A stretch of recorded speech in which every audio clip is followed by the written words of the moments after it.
A gente convidou o professor do INSPER, Eduardo Dota, sócio da DDL Advogados, para a gente entender. Ele é especialista nesse assunto, acompanha a legislação para dar segurança nessas transações, para a gente entender se de fato isso é suficiente. Professor, muito obrigada por ter aceito o nosso convite, por estar aqui com a gente, para a gente entender melhor essa situação. Eu queria começar te perguntando se a gente está falando de quantas camadas? Até agora, a camada era só a primeira camada de proteção? Tipo, eu passei o Pix para o golpista, como o Frumento explicou, tenta tirar do golpista. Se a conta dele está zerada, já foi. E agora serão várias possibilidades de camadas, os laranjas da quadrilha, que passa para um, passa para outro. Até quantas camadas para tentar proteger o nosso dinheiro e ter a devolução do dinheiro em caso de golpe? Adriana, boa tarde. Boa tarde. Tudo bem? Agradecer aí o espaço para falar. Boa tarde, ouvintes aí da Band News. Prazer estar com vocês.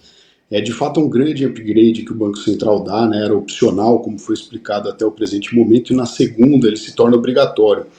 Não existe, né, uma lista exaustiva, né, de camadas que ele vai atingir. Então, o grande avanço aí regulatório, né, da funcionalidade do Pix é a possibilidade realmente de você, né, tem aquela primeira transação usualmente por um laranja, você conseguir fazer o follow the money, né, as instituições financeiras conseguirem fazer o follow the money, né, e atingir N camadas, né, até aquela conta em que o recurso foi localizado. O que vai surgir, o que vai acontecer ainda é a possibilidade de eventual saque desse valor, né. Então pode ser que depois da primeira transferência, segunda ou terceira, você caia numa conta e haja o saque em moeda corrente desse valor, que vai, né, acabar coroando de êxito aí a fraude. O que tem também de bom, que os bancos têm tido muita cautela também no saque de valor, né, em moeda corrente nas agências. Então a dificuldade que os fraudadores vão ter vai ser maior.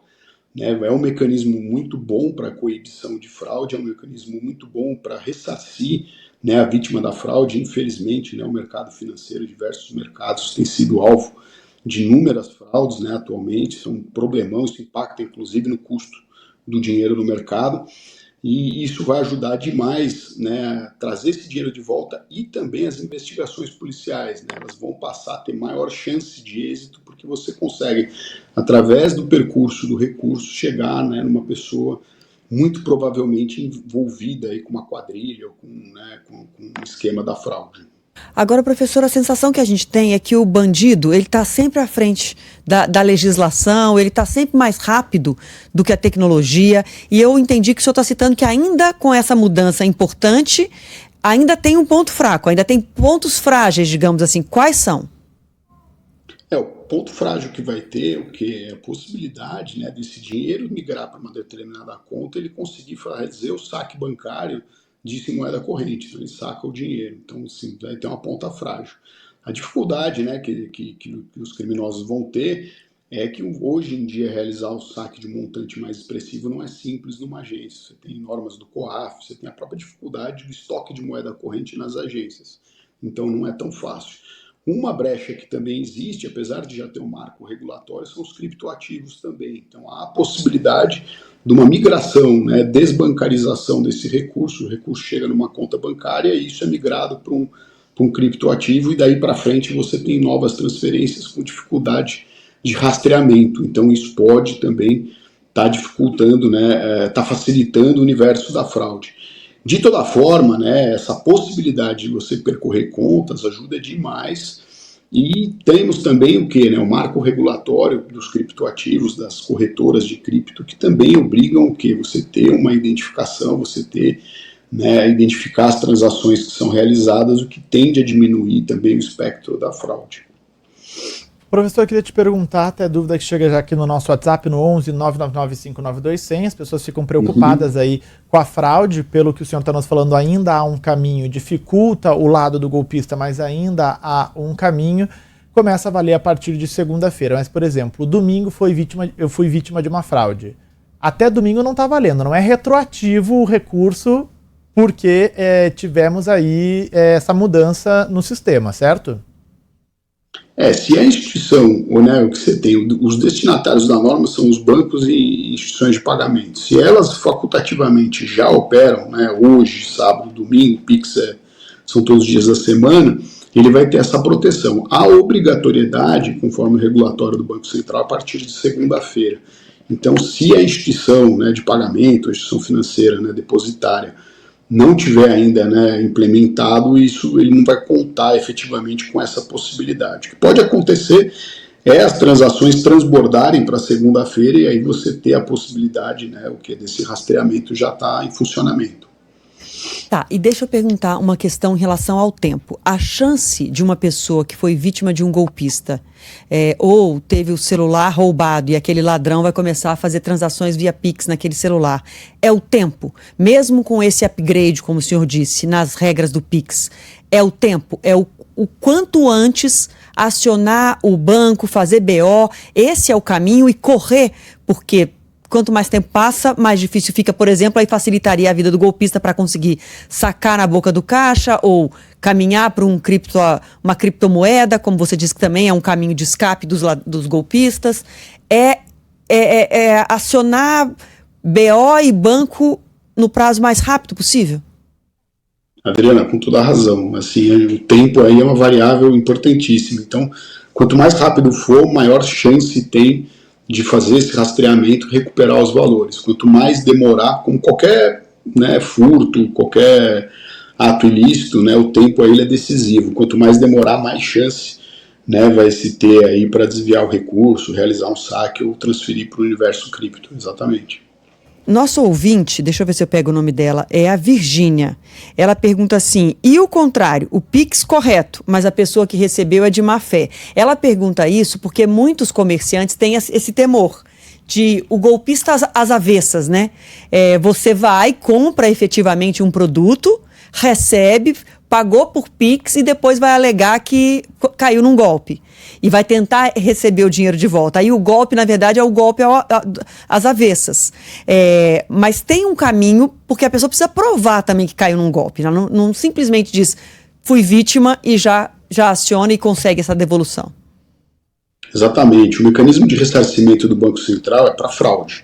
Ele não é para desacerto comercial ou qualquer outra questão. Então, o mau uso da ferramenta, né, ele pode gerar responsabilização, né, da pessoa que acionou, alegou uma fraude inexistente, né, até no fim do dia, até uma falsa comunicação de um ato ilícito. Então ele não serve para isso, ele serve efetivamente para ilícitos, para a coibição de fraude, não para um desacerto comercial, um desinteresse. Aí você tem outros mecanismos, Código de Defesa do Consumidor, outras legislações que podem amparar se de fato houve um desacerto essa questão. O mecanismo de ressarcimento do Pix é coibição de fraude. Então, se a pessoa tiver utilizar com escopo diferente disso, ela pode incidir no mau uso da ferramenta e ser responsabilizada por isso. Professor, só para a gente ser bem didático agora, como a gente faz esse pedido de ressarcimento, aviso da fraude? Isso tudo será feito no próprio aplicativo, na área do Pix que existe dentro do aplicativo dos bancos, correto? Isso, que a gente espera, né, o mercado tem antecipado, é justamente uma ferramenta tão ágil como realizar o Pix. Né? Obviamente, se tiver uma instituição, né, uma IP, ou uma instituição financeira, um banco, né, não tiver essa ferramenta ágil, o que se recomenda é acionar a agência de imediato, mas o que se espera é que tenha isso no aplicativo, no home banking, na forma mais fácil possível para tornar eficiente a ferramenta. Né? A orientação do Banco Central, inclusive, é essa. Né? Em caso de não ter o celular, pode ser o roubo do celular, aí acionar a agência, ou por telefone, ou presencialmente, Exato. O mais rápido possível. Rapidamente, professor, para a gente concluir, o nosso ouvinte Guilherme fala assim, ele enxerga que um outro ponto fraco é se a quadrilha usar o dinheiro para pulverizar em compras. E aí você conseguir usar aquilo para comprar com outras empresas, que aí poderia ficar bem mais difícil o rastreamento. Concorda ou não? Com certeza, né? Ela vai dando destino, aí o dinheiro ele vai tomando outro rumo, né? E aí você vai ter uma operação que envolve um terceiro de boa fé, isso vai ficar mais complicado.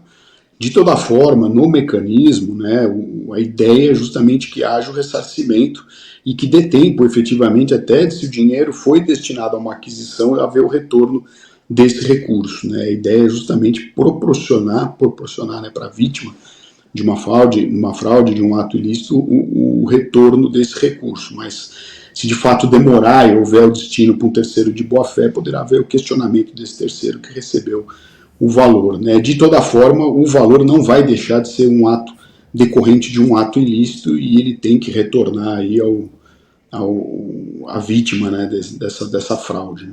Tá certo, professor Eduardo Dota, professor do INSPER, muito obrigada por falar com a gente.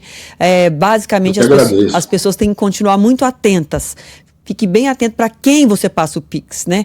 Não entre em qualquer página na internet, não confie de imediato, porque mesmo com essas camadas de proteção, é a sua proteção ali inicial que pode te deixar mais seguro também, né, professor?